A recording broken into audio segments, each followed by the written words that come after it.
प्रिय विद्यार्थियों, मैं डॉक्टर उर्मिला शर्मा, सह-आचार्य हिंदी विभाग, MSJ कॉलेज भरतपुर। मैं आज भक्ति काल की विशेषताओं पर अपना व्याख्यान प्रस्तुत कर रही हूँ। हिंदी साहित्य के इतिहास में भक्ति काल सर्वश्रेष्ठ काल माना गया है। जैसा कि इस नाम से स्पष्ट है, इस काल में भक्ति परक रचनाओं की प्रधानता रही। इस काल की विभिन्न विशेषताओं का अवलोकन करते हुए विद्वानों ने इसे स्वर्णयुग की संज्ञा दी। भक्ति काल की विशेषताएं: राजाश्रय का त्याग। वीरगाथा काल में सभी कवि राजाश्रित थे, परंतु भक्ति काल में कवियों ने राजाश्रय को स्वीकार नहीं किया। सभी कवियों ने स्वतंत्र रहकर काव्य का सृजन किया। इन कवियों ने किसी राजा की स्तुति या प्रशंसा तक नहीं की। केवल जायसी ने तत्कालीन बादशाह की स्तुति में कुछ पंक्तियां लिखी हैं। दूसरा पॉइंट है स्वांत सुखाय परिजन हिताय रचना। भक्ति काल के कवियों ने जो भी रचनाएं की वे स्वांत अपने अंतःकरण के सुख के लिए की। यद्यपि ये रचनाएं उन्होंने सुख के लिए लिखी थी, परंतु ये दूसरों के लिए भी कल्याणकारी सिद्ध हुई। इन ग्रंथों में दिए गए धर्म के उपदेश, नीति के सिद्धांत, भगवान के विविध क्रियाकलाप सभी को सद्मार्ग की ओर प्रेरित करने वाले सिद्ध हुए। इसलिए ये रचनाएं स्वांत सुखाय होते हुए भी परिजन हिताय रहीं।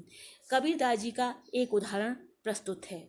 कबीरा संगत साधु की जौ की भूसी खाए, खीर खाण भोजन मिले दुर्जन संग न जाए। अब तीसरा पॉइंट है भक्ति काल का प्राधान्य। इस काल में भक्ति काल का प्राधान्य रहा। सभी कवियों ने भक्ति का संदेश दिया।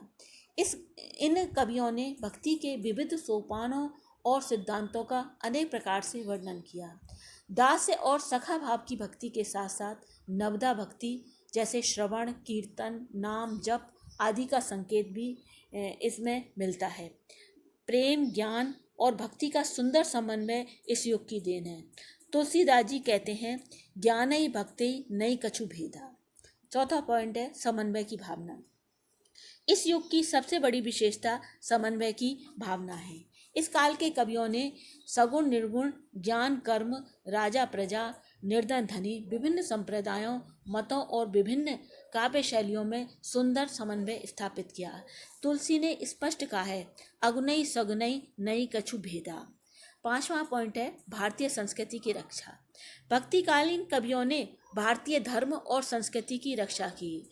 कुछ कारणों से जो भारतीय संस्कृति लुप्त प्राय हो गई थी, उसको इन कवियों ने जीवित रखा। भारतीय संस्कृति का उन्नत रूप उन्होंने जनता के समक्ष प्रस्तुत किया, जिससे वे श्रेष्ठ आदर्शों से कुछ प्रेरणा ग्रहण कर सके हैं। तुलसीदास जी का एक उदाहरण प्रस्तुत है। राम से बड़ो कौन, मोसे कौन छोटो, राम से खरो कौन, मोसे कौन खोटो। छठा पॉइंट है श्रृंगार रस, शांत रस की प्रधानता। भक्तिकालीन साहित्य में मुख्यतः श्रृंगार व शांत रस का प्रयोग हुआ है। आत्मा परमात्मा के विरह मिलन, सौंदर्य चित्रण में श्रृंगार रस है, तो भक्ति के उपदेशों सिद्धांतों में शांत रस है। जैसा तुलसीदास ने अपने काव्य में सभी रसों का प्रयोग किया है। सूरदास जी का एक उदाहरण शांत रस का प्रस्तुत है। मेरो मन अनंत कहाँ सुख पावे, जैसे उड़ जहाज को पंछी फिर जहाज पे आवे। अब सातवां पॉइंट है मुक्तक तथा प्रबंध काव्य। इस काल में प्रबंध व मुक्तक दोनों प्रकार के काव्य लिखे गए। जायसी का पद्मावत व तुलसी का रामचरितमानस श्रेष्ठ प्रबंध काव्य है। सूर और कवि ने मुक्तक काव्य की रचना की। तुलसी ने भी अनेक मुक्तक काव्य लिखे। अब अगला पॉइंट है गुरु की महत्ता। भक्ति काल में गुरु की महत्ता सर्वोपरि मानी गई। गुरु को इन्होंने मार्गदर्शक बताते हुए परमात्मा से बढ़कर माना। यह सत्य है कि जीवन के विभिन्न संघर्षों से उद्धार पाने का मार्ग गुरु ही बताता है और गुरु ही परमात्मा के द्वार तक पहुंचाता है। इसलिए कबीरदास जी ने कहा है, गुरु गोविंद दोऊ खड़े काके लागू पाए, बलिहारी गुरु आपनो गोविंद दियो बताए। अब नवा पॉइंट है सामाजिक विषमता का खंडन। भक्तिकालीन कवियों ने समाज में फैली विभिन्न आडंबरों अंधविश्वासों और ऊंच नीच के भेदभावों का खंडन किया है। इन्होंने सबको एक ही परमात्मा का अंश माना है और कहा है कि जो भी परमात्मा का ध्यान जप करता है वही श्रेष्ठ है।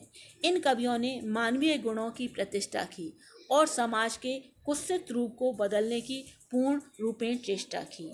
अगला पॉइंट है भाषा।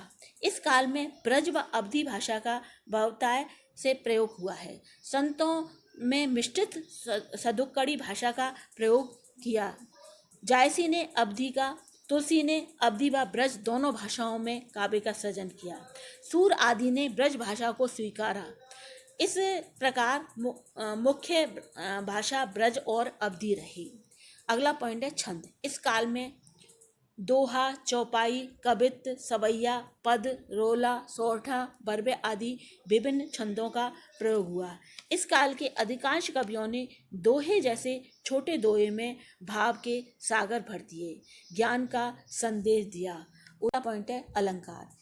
इन कवियों ने अलंकारों का स्वाभाविक प्रयोग किया है। अनुप्रास, रूपक, उत्प्रेक्षा, व्यतिरेक आदि का प्रयोग किया है। अगला पॉइंट है संगीतात्मकता। भक्ति काल का संपूर्ण साहित्य संगीतात्मकता से परिपूर्ण है। दोहा, चौपाई, गेहें, पदों में सबसे ज़्यादा यह गुण विद्यमान है, अर्थात सभी पद किसी न किसी राग रागनी पर आधारित हैं। एक उदाहरण प्रस्तुत है। जसोदा हरि पालनो झुलावे, जोई सोई कछु गावे, मेरे लालकू आवे निदरिया, काहे न आन सुलावे। अगला पॉइंट है अमर साहित्य। अमर साहित्य से अभिप्राय यह है कि इस साहित्य का महत्व आज भी है। उस समय की परिस्थितियों के लिए तो यह उपयोगी और कल्याणकारी था ही, आज भी यह हमें प्रभु भक्ति की पावन गंगा में अवगाहन कराता रहता है। तुलसी का रामचरितमानस आज भी प्रातः स्मरणीय ग्रंथ है। कबीर के उपदेश आज भी हमें ज्ञान प्रदान करते हैं। जायसी और सूर के काव्य आज भी पाठकों के हृदय में मधुरता का समावेश कर देते हैं। निश्चय ही यह अमर काव्य है। निष्कर्ष। इस प्रकार हम देखते हैं कि भक्तिकालीन काव्य सर्वश्रेष्ठ काव्य है। भाव और कला की दृष्टि से यह काव्य श्रेष्ठतम है। परमात्मा की भक्ति पावन संदेश देने वाला यह काव्य हिंदी साहित्य की अमूल्य निधि है। इस काल में कवियों ने जिस साहित्य का सृजन किया है, अपनी निजी विशेषताओं के कारण आज भी अमर है। इस काल की विभिन्न विशेषताएं उसे स्वर्णयुग की संज्ञा प्रदान करती हैं। इस प्रकार मेरा ये व्याख्यान यहीं समाप्त होता है।